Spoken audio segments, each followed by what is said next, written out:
In today's episode, we find Jesus walking around in the temple in Jerusalem. A group surrounds him and asks him for the answer to that most important of questions in our life. They want to know if they should follow him, if they should commit their lives to him. This group, I should first mention, is identified in our text as the Jews. The Greek text in the Gospel, however, uses the word Judean, which is at once the origin of our word for Jewish, but also a word for people from a certain place, Judah.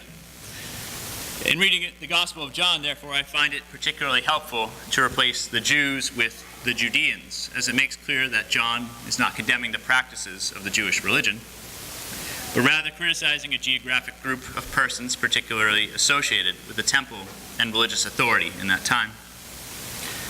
Enough history. This group of Judeans approaches Jesus and says, "If you are the Messiah, tell us plainly." Jesus, once more, refuses to give a plain answer, instead stating that the works, the miracles he has accomplished, testify to who he is. This idea is the structural key to the Gospel of John. It is written around the idea of signs, that is, around the idea that each of Jesus' actions offers an indication of who Jesus is, and thus who God is. The complaint is that the Judeans are having a difficult time interpreting these signs. They accept them, but they are unsure if a person performing a miracle necessarily equals that person being the Messiah. There are lots who have performed miracles and not been the Messiah, like all of the prophets before Jesus. And more importantly, Jesus has broken all sorts of rules, including just a bit earlier in the week when he healed on the Sabbath. They are unsure of what to do with the signs that they have seen. When I think of the Judeans in this predicament, challenged with reading the signs, I think of a story one of my clergy friends told me. She was trying to decide whether or not to begin the ordination process to become a priest, and she was having a very difficult time figuring out a way forward. She prayed over the course of several days, and finally reaching a bit of a breaking point, she said, "God, just give me a sign for what I should do." Just then, she told me, a little bird flew up on the window, where she stood and landed on that sill.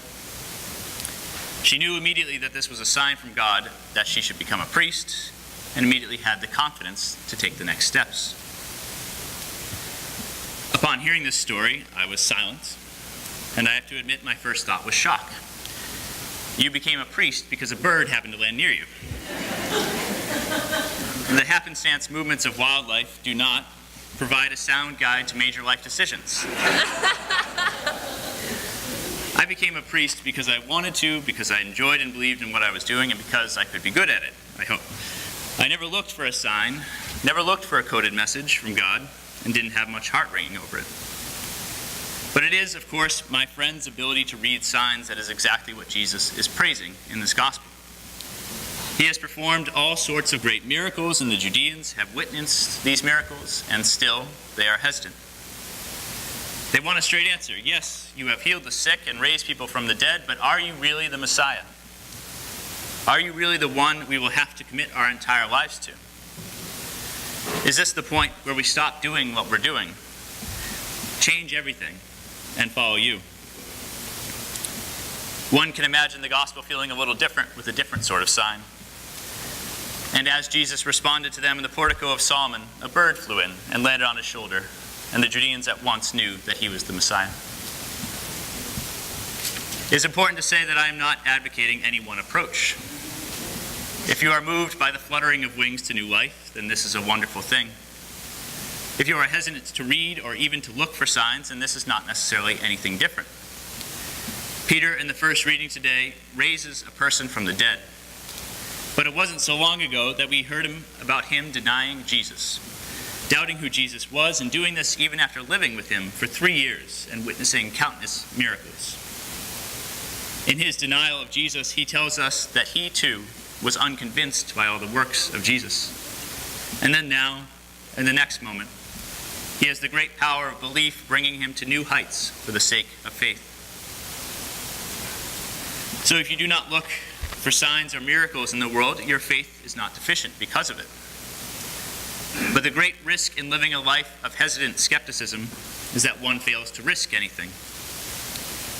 The Pharisees do not want to take the chance of following Jesus without certainty, but they fail to see that if anything is important in our lives, it is a gamble. To fall in love, to marry, to have children, to take on a new career, to live in a new city, to believe. All these things include great risk.